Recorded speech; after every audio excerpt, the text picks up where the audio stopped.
Hello everyone, kids garden tutorial पे आप सभी का स्वागत है। आप लोगों के बहुत सारे कमेंट्स आ रहे थे कि टर्म 2 का जो इम्पोर्टेंट क्वेश्चन है उस पे वीडियोस बनाइए। बहुत सारे कमेंट्स थे।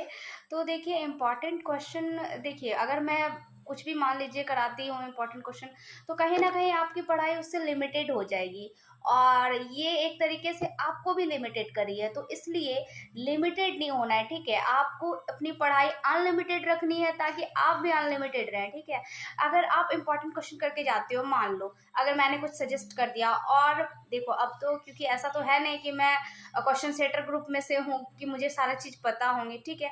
तो अगर बाय चांस देखो क्वेश्चन नहीं आते हैं उनमें से, तो आप ही कल कमेंट्स करोगे कि आपके बताए हुए क्वेश्चंस नहीं आए, कुछ भी इस तरीके के कमेंट।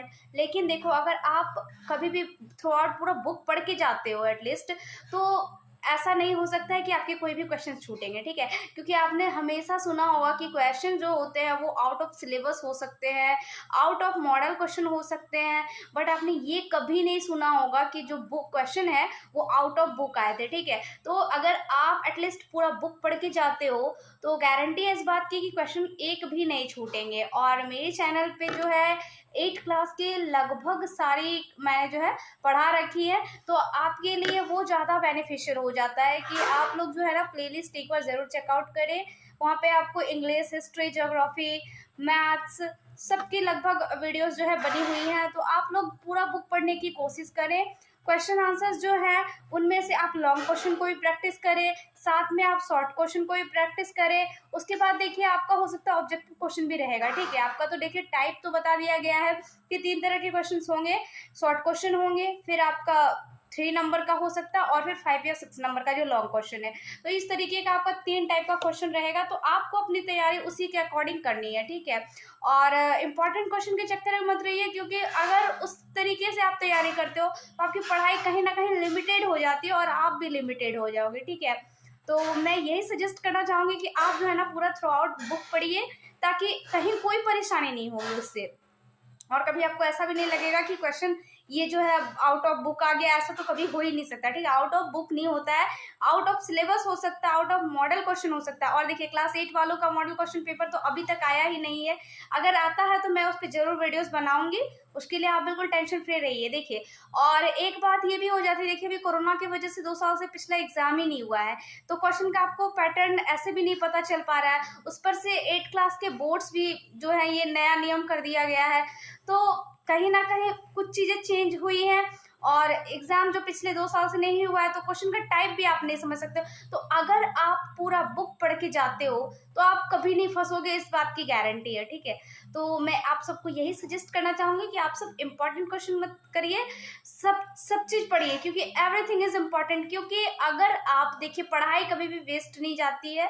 और दूसरी बात कि देखिए आपको सिर्फ 8 क्लास का या 9th क्लास का या फिर 10th 11th सिर्फ पास नहीं करना है, आपको लाइफ के भी एग्जाम में पास होना है, इसके लिए आप पढ़ रहे हो, ठीक है। सिर्फ 8 9 10th पास करने के लिए आप नहीं पढ़ रहे हो।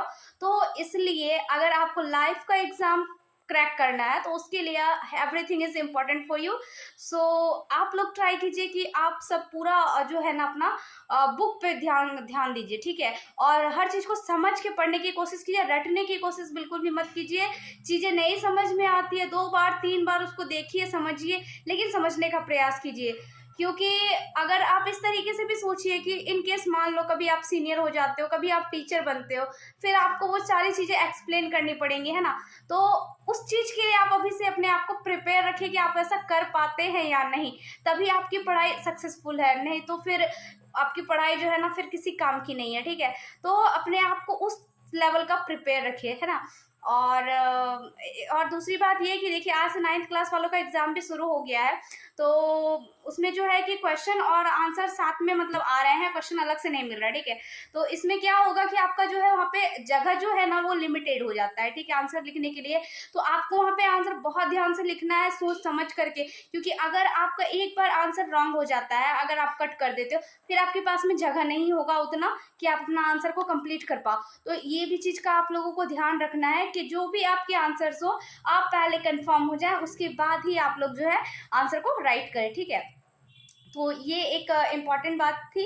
तो ये कुछ बातें थी जो मुझे आप सबसे शेयर करनी थी। आई होप कि आपको अच्छी लगी हो और समझ में भी आई हो मेरी बात। और अगर अच्छा लगा हो तो प्लीज़ लाइक बटन को हिट किए बिना मत जाइएगा और प्लेलिस्ट ज़रूर चेकआउट कीजिएगा और पूरा बुक एक बार थ्रू आउट ज़रूर पढ़िएगा, ठीक है? And all the best for your exam. Thank you.